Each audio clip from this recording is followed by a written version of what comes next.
जो मुस्कुरा रहा है उसे दर्द ने पाला होगा, जो चल रहा है उसके पाँव में छाला होगा। बिना संघर्ष के इंसान चमक नहीं सकता, जो जलेगा उसी दिए में उजाला होगा। संघर्ष क्यों बचे संघर्ष से, संघर्ष ही तो जीवन की आत्मा है। जितना कठिन संघर्ष होगा उतनी ही शानदार जिद होगी। एक बार एक किसान भगवान से बहुत ही नाराज हो गया।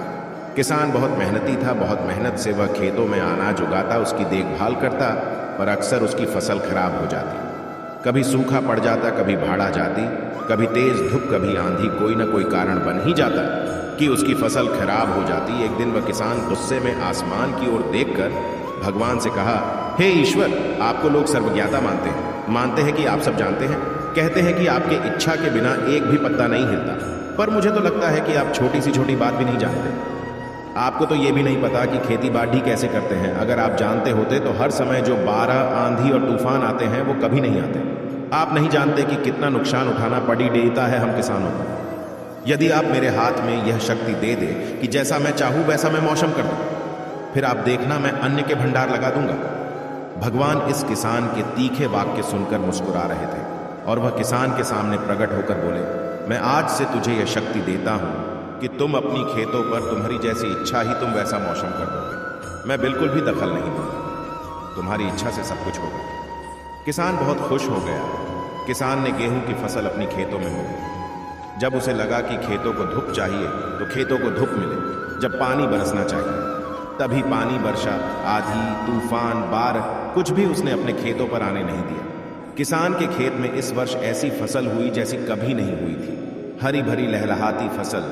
मन ही मन वह बहुत खुश हो गया और सोचने लगा, अब सबूत के साथ दिखाऊंगा भगवान को कि इसे कहते हैं शक्ति का सही उपयोग। मेरी सफलता देखकर उन्हें अपनी नियम जरूर बदलने पड़ेंगे।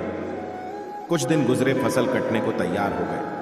किसान बहुत उत्सुकता के साथ फसल को काटने लगा, पर जैसे ही उसकी नजर गेहूं की बालियों पर गया तो उसने अपना सिर पीट लिया और वह रोने चिल्लाने लगा। गेहूं की एक भी बाली के अंदर गेहूं का दाना नहीं था, सारी बालियां अंदर से खाली थी। किसान बहुत दुखी हो गया। उसने भगवान को रोते हुए फिर पुकारा, हे प्रभु, तुमने ये मेरे साथ क्या किया?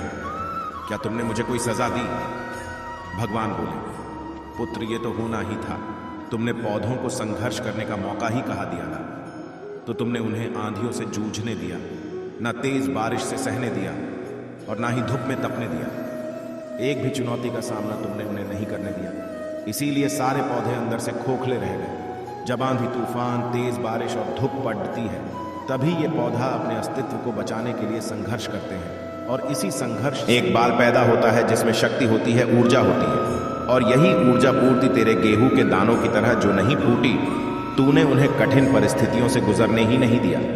जहां उनके अस्तित्व का जन्म होता, सारे बालियां इसीलिए खाली है। इसमें एक भी गेहूं का दाना इसलिए नहीं है क्योंकि तुमने अपने पौधों को संघर्ष कराया ही नहीं। याद रखिए, स्वर्ण में सवर्णीय आभा तभी आती है जब वह आग में तपने, गलने और हथौड़े से पीटने जैसे संघर्षों से गुजरता है। कोयले का टुकड़ा हीरा तभी बनता है जब वह उच्च दाब और उच्च ताप की मुश्किल परिस्थितियों से गुजरता है। इसी तरह यदि हमारी जिंदगी में कोई संघर्ष ही ना हो, कोई चुनौती ही ना हो, तो हम भी गेहूं की बालियों की तरह खोखले रह जाएंगे। कोई अस्तित्व नहीं होगा हमारा विपरीत। तब परिस्थितियां, चुनौतियां, समस्याएं हमें और अधिक निखारती हैं।